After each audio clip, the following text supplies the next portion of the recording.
L'histoire du poème Grímnismál dans le livre poétique Edda. Grímnismál est à l'origine un poème de l'Edda. L'Edda poétique, également connue sous le nom de Saemundar Edda ou Old Edda, est un recueil de poèmes en vieux norrois tiré du manuscrit du Codex Regius trouvé en Islande.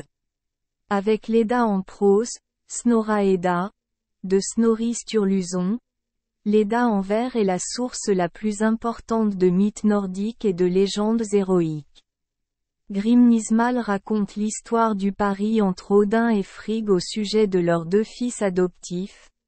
L'histoire commence lorsque les deux fils du roi Odin, Agnar et Geirröd, alors qu'ils ramaient sur un canoë, les deux frères s'éloignèrent.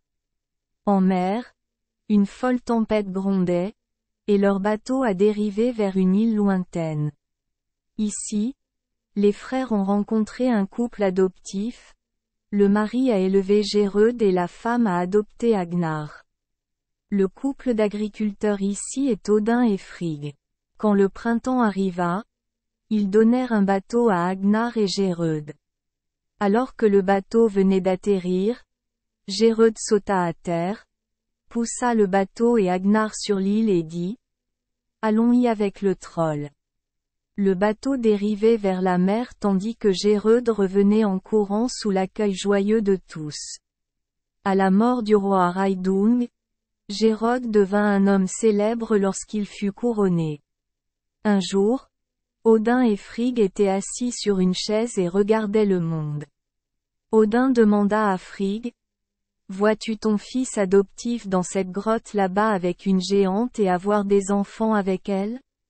Et mon filleul est le roi d'un pays. » Frigg a immédiatement répondu : « Mais il est trop avare de nourriture pour divertir les invités quand il voit des invités venir chez lui. » Odin pensa qu'il y avait un malentendu et Frigg et Odin firent un pari l'un avec l'autre. Odin s'est immédiatement transformé en mortel et s'est rendu chez Geirröd. Cependant, Frigg a envoyé la déesse Fula pour avertir Geirröd de faire attention à une sorcière venant dans son royaume avec un complot visant à jeter une malédiction sur le pays de Geirröd. La caractéristique pour identifier cette personne est qu'elle n'a pas d'enfant. Aucun chien n'ose s'approcher plus près. Point. Mais Geirröd non seulement n'a pas tenu compte de cet avertissement, mais a également ordonné l'arrestation de cette personne. Le ravisseur portant une cape bleue se présente comme Grímnir, qui est Odin. Lorsqu'il fut escorté devant le roi, Grímnir ne discuta rien. Le roi ordonna qu'Odin soit ligoté et jeté dans 2 feux pendant 8 jours et 8 nuits. Geirröd avait un fils nommé Agnar, du nom de son frère.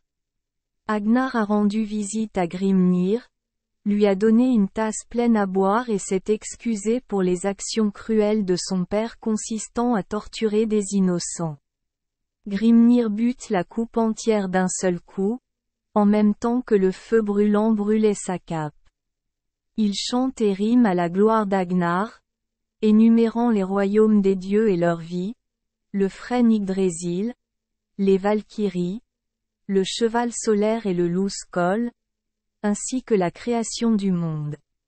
Lorsque Grímnir a finalement révélé son vrai nom, Geirröd s'est rendu compte que la personne qui l'avait torturé était Odin, une action qui a poussé Odin à l'abandonner. Il sauta pour aider Odin à échapper au feu, mais Geirröd tomba immédiatement et l'épée glissa de sa main et transperça le corps de Geirröd. Après que Geirröd ait arrêté de respirer, Odin a disparu.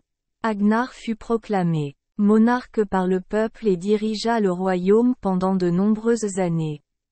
Merci les enfants des Esperluette Croisillon 39.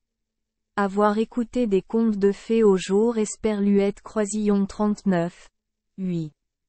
Espérons que les histoires apporteront aux enfants des moments heureux et significatifs. Si vous aimez notre chaîne, veuillez appuyer sur le bouton « S Esperluette Croisillon 39 » abonner, pour ne manquer aucune histoire intéressante. Je vous souhaite une bonne nuit de sommeil et de beaux rêves. Rendez-vous dans la prochaine histoire.